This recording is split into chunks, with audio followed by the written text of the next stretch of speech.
Oh, do but think you stand upon the rivage and behold a city on the inconstant billows dancing, for so appears this fleet majestical.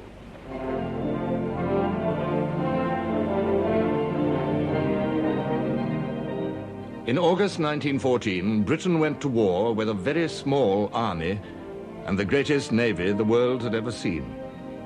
The first duty of the Royal Navy was to defend the British Isles against dangers defined 3.5 centuries earlier by Sir Walter Raleigh.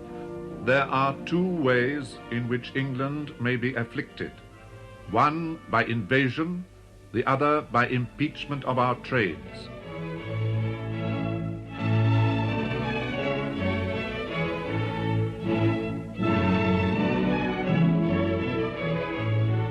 A 100 years after Raleigh, the Marquis of Halifax wrote, "To the question, what shall we do to be saved in this world, there is no other answer but this: look to your moat. The first article of an Englishman's political creed must be that he believeth in the sea." Ever since Trafalgar in 1805, Britain's fleet majestical had been the envy and despair of other powers. "Wherever there's water to float a ship," said Napoleon, "we're sure to find you in the way."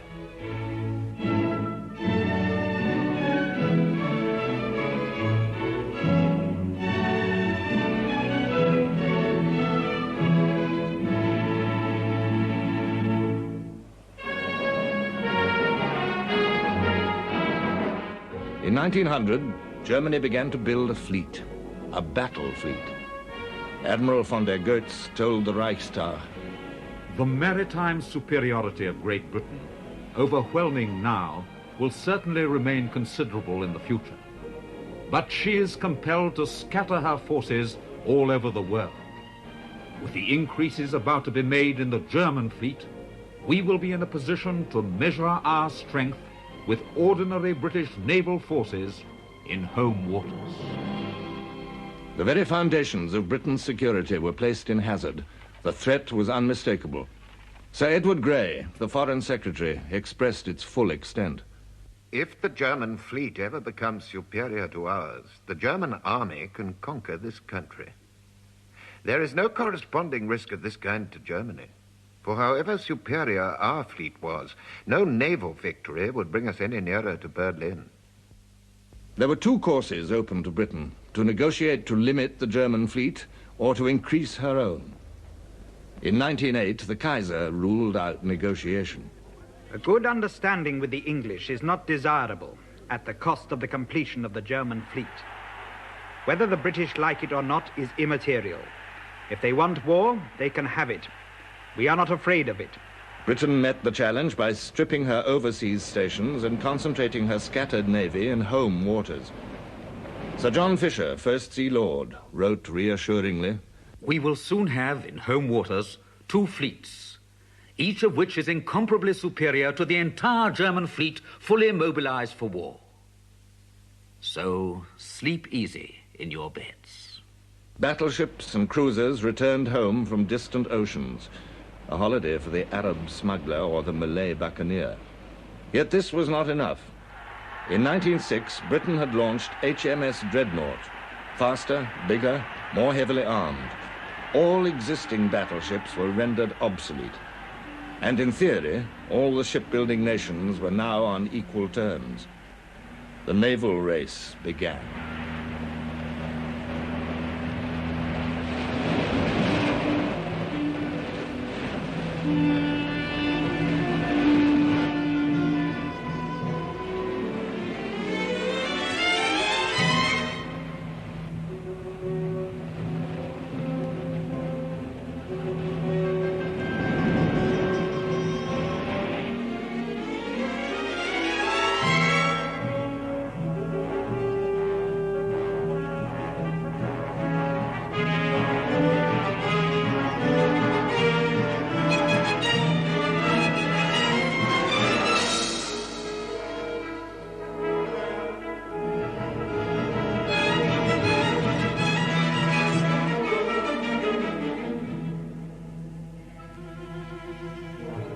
Bigger ships, heavier armaments, 12-inch guns, 13.5-inch guns, 15-inch guns. When war began, it was Britain who had won the race. She had 24 dreadnoughts and battle cruisers ready to fight to Germany's 16. She also had the moral advantage of a century of unchallenged supremacy. One of the officers on board the ship where I served said one of the first days after the outbreak of war, "I'm quite sure all of us will find our bones lying at the bottom of the sea within the next 10 days, and I have decided to eat nothing until my death but caviar." Well, he kept that up as far as I know for 3 days, and then he gave it up just to avoid bankruptcy. To Britain's naval strength was added that of France. German policy had made allies of the old enemies of Trafalgar. Together, the Allied fleets ringed the German and Austrian fortress of Europe.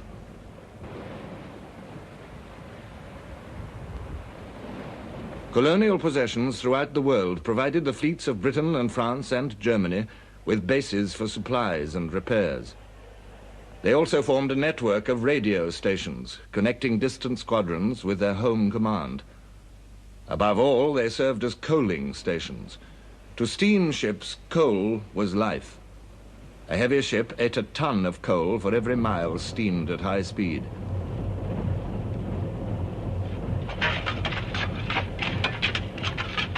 When she refueled, up to 2,000 tons of coal would have to be loaded into her bunkers.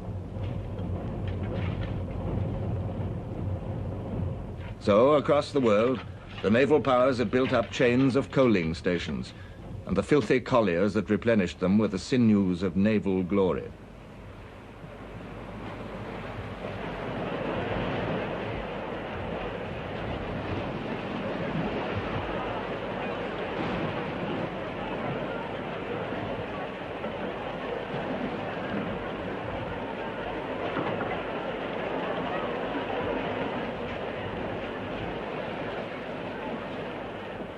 Coaling ship was a hated task which might take from dawn to dusk or longer.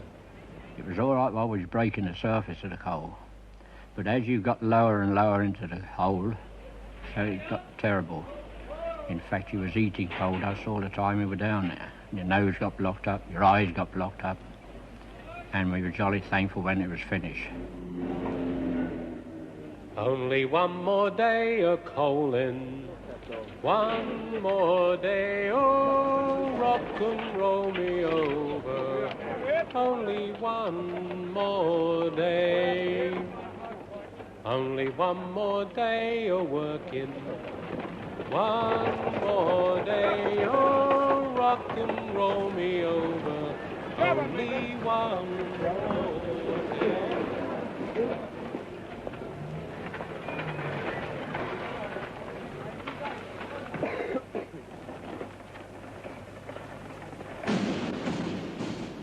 In August 1914, Britain placed entire trust in the Royal Navy, supreme, invincible repository of imperial might. "Sleep quiet in your beds," Admiral Fisher had said. "We will be incomparably superior to the entire German fleet." Yet there were those who were uneasily conscious of new factors. A naval revolution had been silently in progress. Underwater. The mine and the submarine created dangers to which the largest dreadnoughts were vulnerable. No one knew how these underwater weapons would affect the great fleets. An American admiral had once said, "Damn the torpedoes, full speed ahead." And close observers knew that Britain had lagged behind in developing the underwater armaments. We had no efficient mine, no properly fitted minesweepers, no arrangements for guarding our ships against mines, no anti-submarine precautions, no safe harbor for our fleet. The lack of submarine defenses for the British fleet, even in its home base, haunted the Commander-in-Chief, Admiral Jellicoe. I was always far more concerned for the safety of the fleet when it was at anchor in Scapa Flow in the early days of the war than I was when the fleet was at sea. Unsuspected uncertainties hovered around the Royal Navy as it went to war.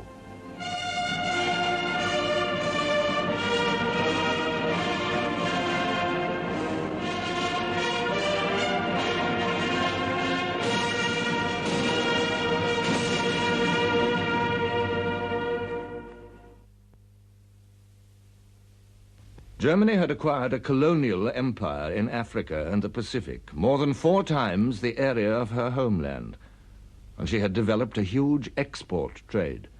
In the Far East was the only naval force outside the North Sea that carried the flag of Imperial Germany, the German Asiatic Squadron under Admiral Graf von Spee. This alone defended Germany's Pacific colonies.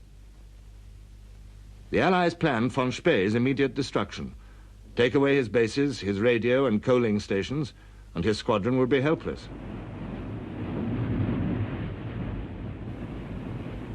The first to be seized was Samoa.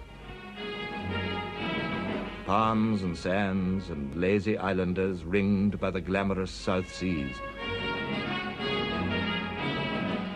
This was where Robert Louis Stevenson of Treasure Island had died and been buried. That ridiculous island, the Kaiser called it. There was no fighting in Samoa. A party of New Zealanders came ashore to accept the German surrender with due ceremony. The black, red, and white flag of Germany came slowly down the mast, and the Union flag flew in its place. On the same day, the BEF was marching back from Mons and Le Cateau in dour exhaustion.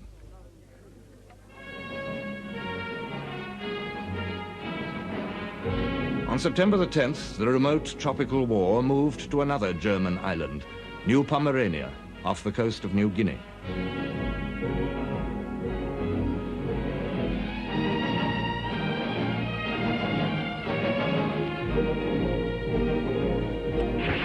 There was a brisk action, ending in an Australian victory. On September the 15th, the whole of German New Guinea surrendered. Australia, in her first campaign of conquest, had added 90,000 square miles to the British Empire at a cost of 6 dead and 4 wounded.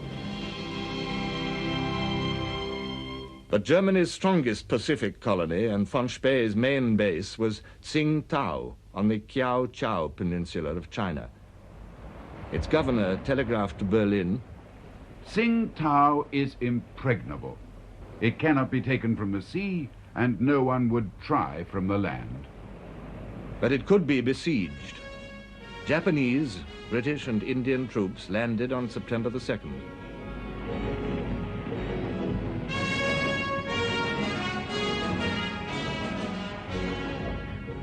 The Japanese had a problem. They couldn't tell a German European from an English one. We sent out a mixed patrol, ourselves and the Japanese, and they shot one of our men. They'd never really forgiven for that. Asked why they did it, they said, oh, we look the same as the Germans. So they gave us Japanese kimonos coming down to our thighs, which had capes. And then when we all wore kimonos, we were all sort of chaps together. There were no more accidents. The siege of Tsingtao went on for 9 weeks. The Japanese brought up heavy howitzers to smash the forts, as the Germans had smashed Liège and Namur. We were out resting now on the 6th and 7th, and we were behind a ridge, nice cover, and all of a sudden the Japanese officer coming on horseback, full gallop. He says, Germans finished, white flag is up. And they surrendered on the 7th, on a Sunday morning, the 7th of November.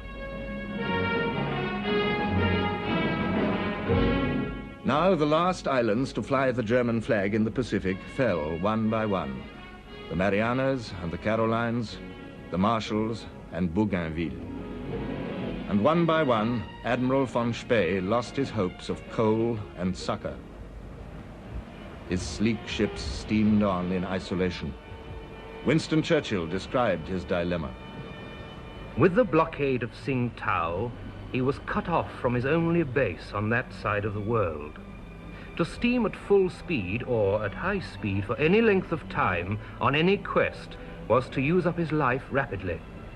He was a cut flower in a vase, fair to see, yet bound to die.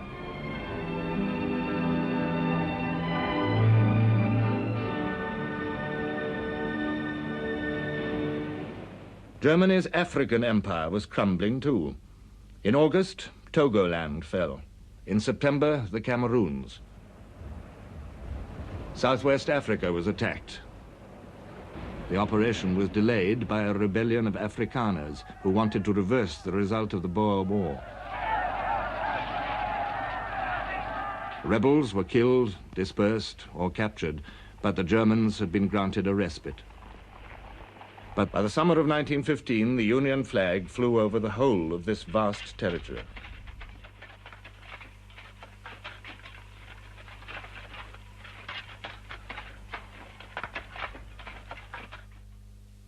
The first invasion of German East Africa ended in rout.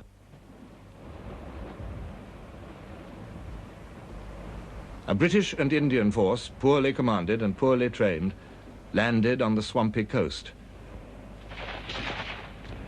Amid muddles and misunderstandings, they were attacked by well-trained African askaris under a great German commander, Colonel von Lettow-Vorbeck.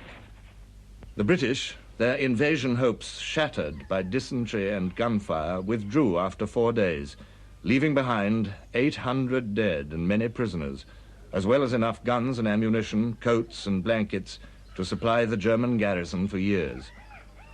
Von Lettow-Vorbeck and his mobile force of never more than 15,000 harassed up to 130,000 Allied troops till the very end of the war.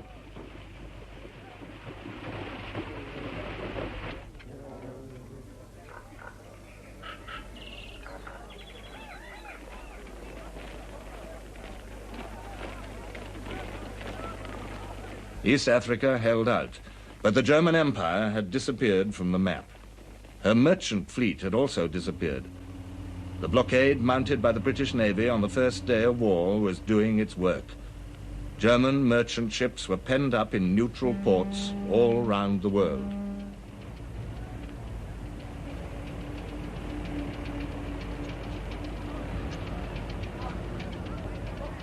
Ships of neutral nations were prevented from bringing her any materials of war.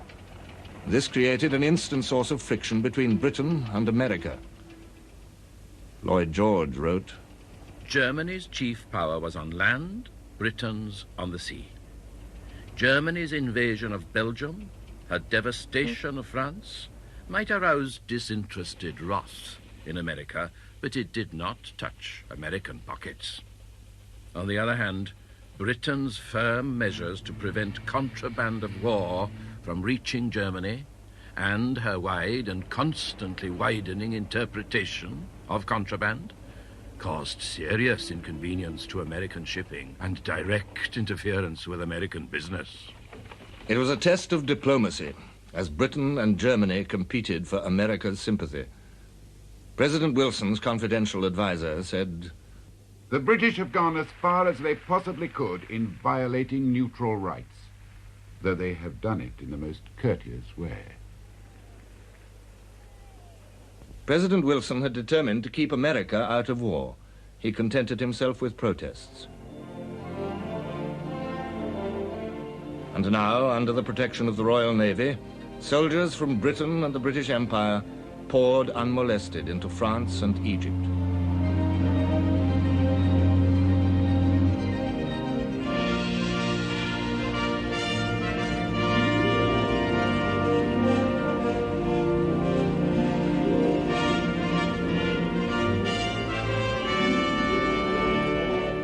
In October, the first Canadian contingent left Halifax, Nova Scotia for France.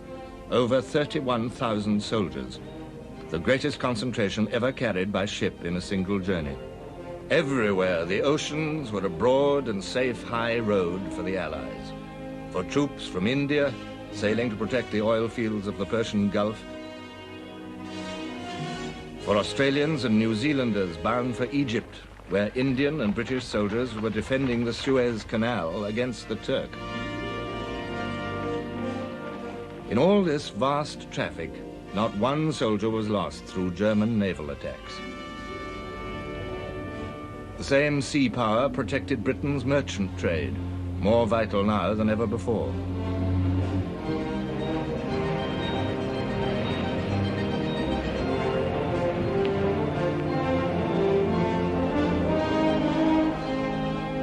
Everywhere, the Allies sailed safely over the oceans under the wing of the Royal Navy.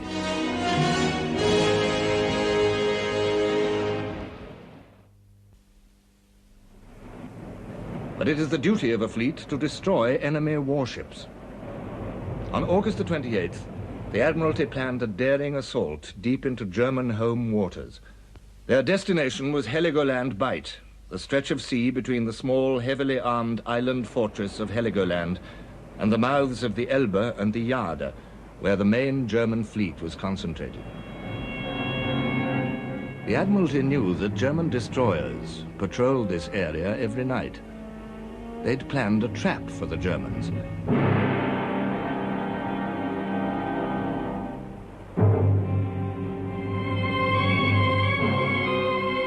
But when German light cruisers appeared on the scene, the British destroyers found themselves in difficulties.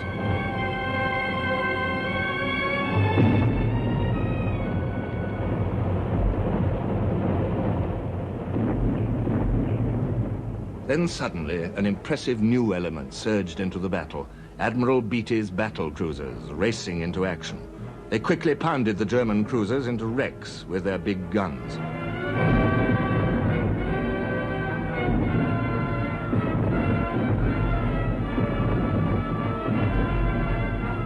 Admiralty's signalling muddles caused much confusion among the British squadrons, but the action was an unqualified British success. They lost no ships.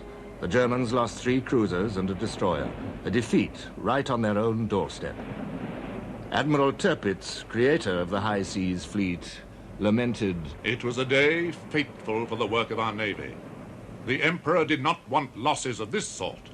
Orders were issued by the Kaiser, framed to restrict still further the initiative of the Commander-in-Chief of the North Sea Fleet. The loss of ships was to be avoided. Fleet sorties and any greater undertakings must be approved by the Kaiser in advance." Germany turned to her underwater weapons. The frightening potential of mine and torpedo was still a haunting enigma.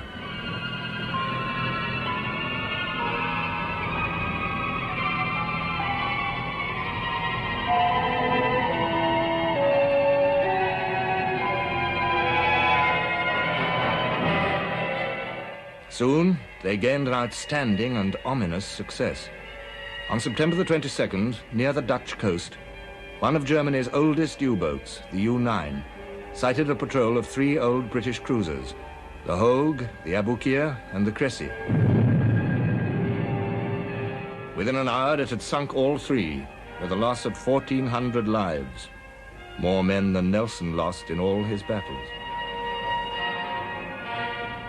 On October the 27th, Audacious, a new British dreadnought, hit a mine and blew up. All the crew were saved, but it was another alarming sign of the shifting balance of naval war.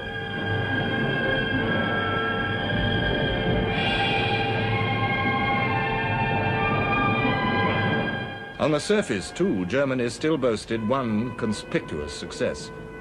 The cruiser Emden, detached from von Spee's squadron, was pursuing a hectic and brilliant career of destruction in the busy sea lanes of the Indian Ocean.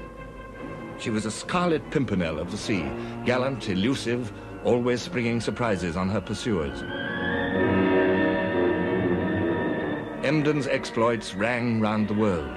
She captured or sank merchant ship after merchant ship.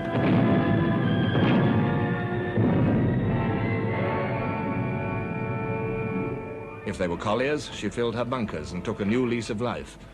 8 British men of war combed the Indian Ocean for her in vain. Marine insurance rates rocketed. She delayed the sailing of a New Zealand troop convoy. She entered Penang harbor and sank a Russian and a French warship.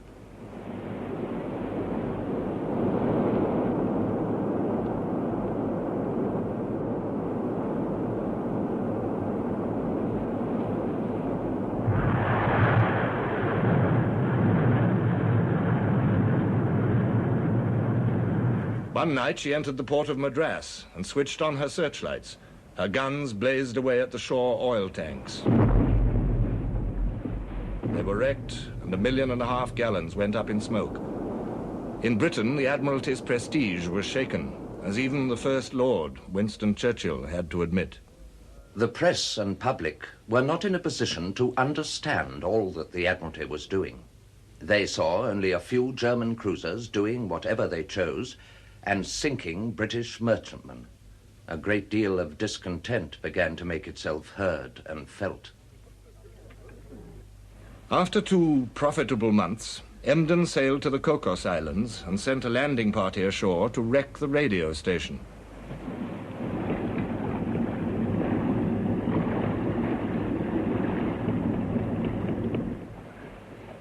But the new weapon of radio was her undoing. The operator had already signaled for help, and the Australian cruiser Sydney was on her way.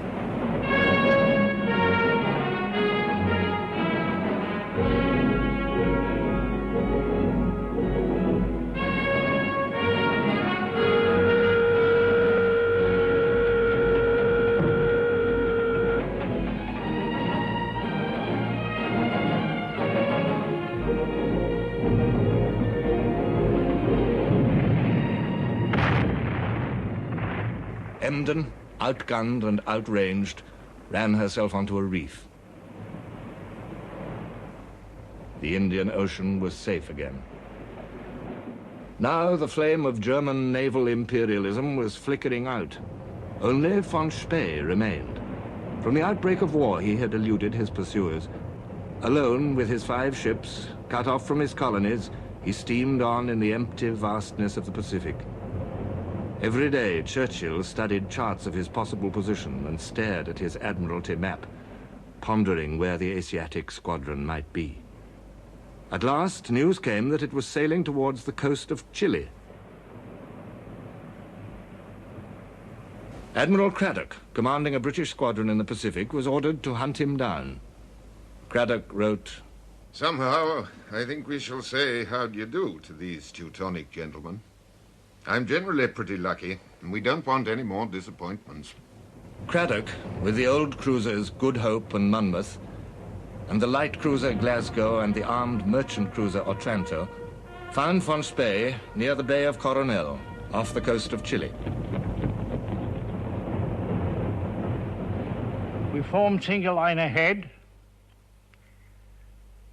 and Good Hope fired a ranging shot, which was short. The enemy then opened up with Repelin salvos.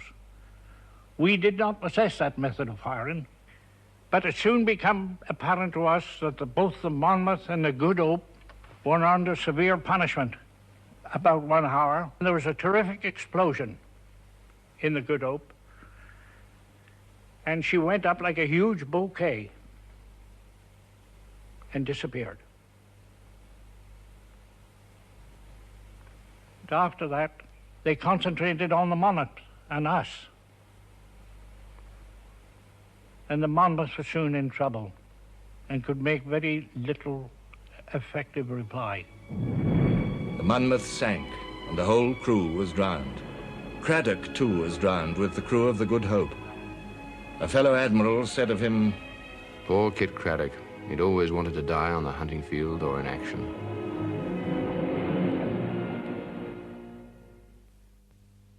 News of the black defeat at Coronel staggered a British public reared on the legend of an unconquerable navy.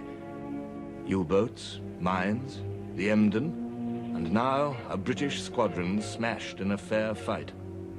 The Admiralty, already under heavy criticism, reacted instantly and ferociously.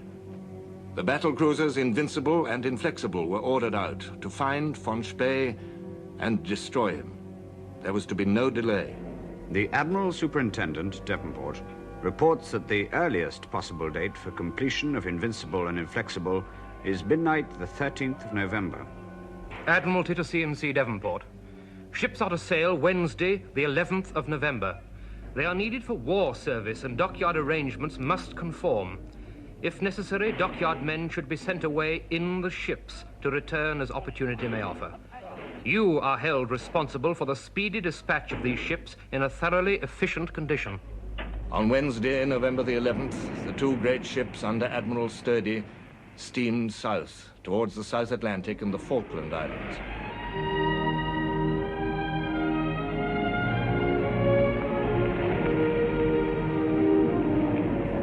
45 Allied warships were now after von Spee's blood.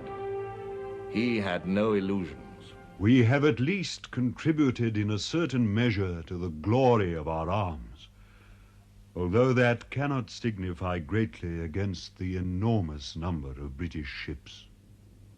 Unknown to each other, von Spee and Sturdy were steaming towards the same place at the same time, the Falklands.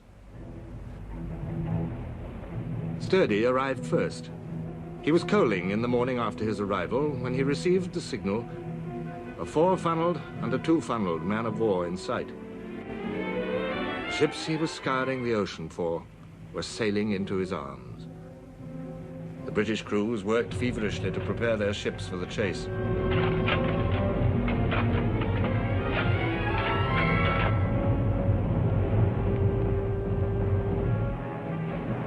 The Germans at first thought they had surprised a cruiser squadron.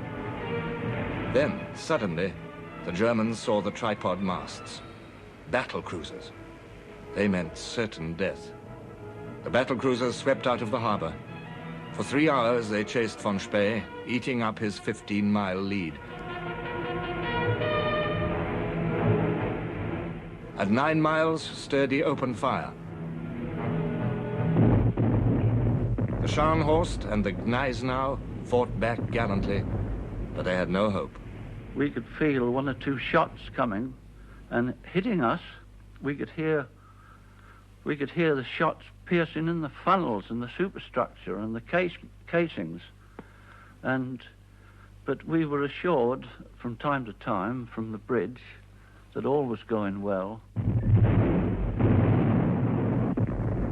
Sturdy's advantage was overwhelming, but British gunnery was uneven, and many shells that did land on target failed to pierce the German armor.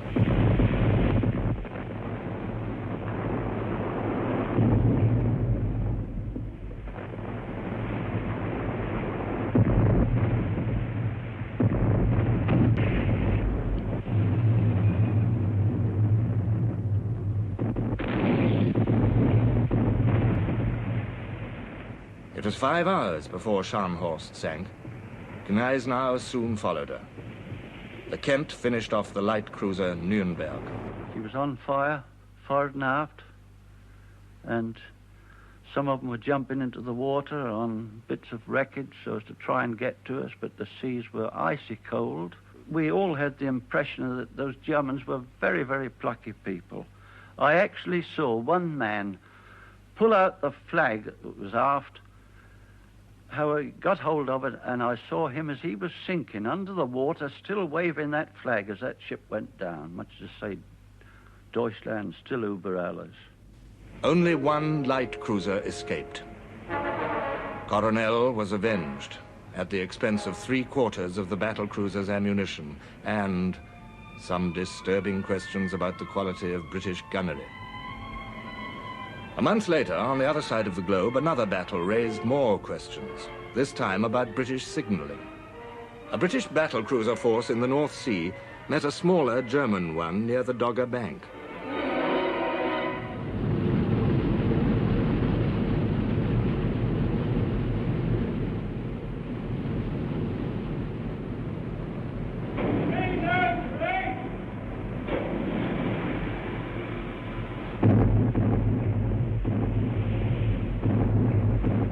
Their heavy cruiser, Blücher, was badly hit and burning.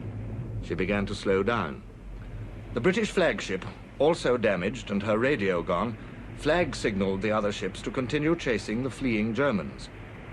But by a combination of mistakes, the whole force stopped pursuing and turned on the already doomed Blücher.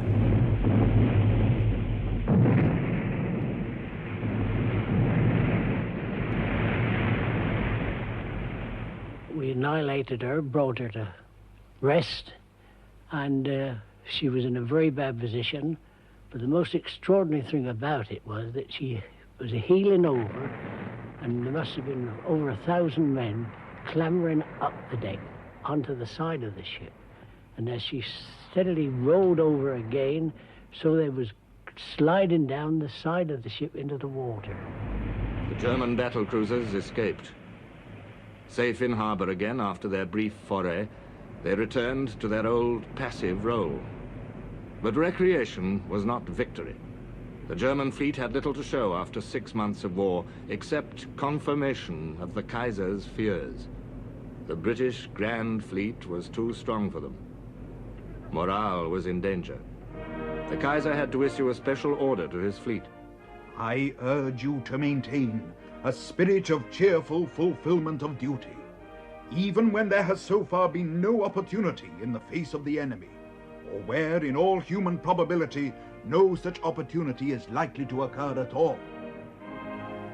The German Navy had failed. But the British had not entirely succeeded. 6 months of war had revealed ominous weaknesses in British training. It was a fine training of character and seamanship in the long tradition of Drake and Nelson, but less adapted to the technology of modern naval war. At Dogger and Heligoland, there had been grave signaling errors. At the Falklands, Sturdy's guns took 5 hours to sink Von Spee, whereas at Coronel, Von Spee had destroyed Craddock in an hour. The main base at Scapa Flow was still weakly defended against U-boats. Thoughtful observers noted defects in British equipment and in tactics. The long lack of a naval staff was beginning to tell. Yet the balance sheet was decidedly in Britain's favor. The German Navy might still be powerful and intact, but her fleet was penned up in harbor. Her merchant ships had disappeared from the seas, and all her colonies had been seized.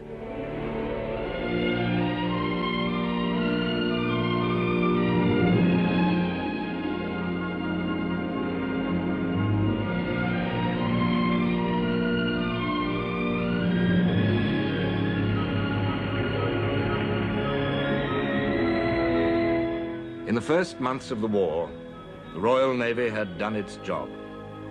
Only a few sensed the absence of the Nelson touch and of the tremendous superior might of Nelson's day.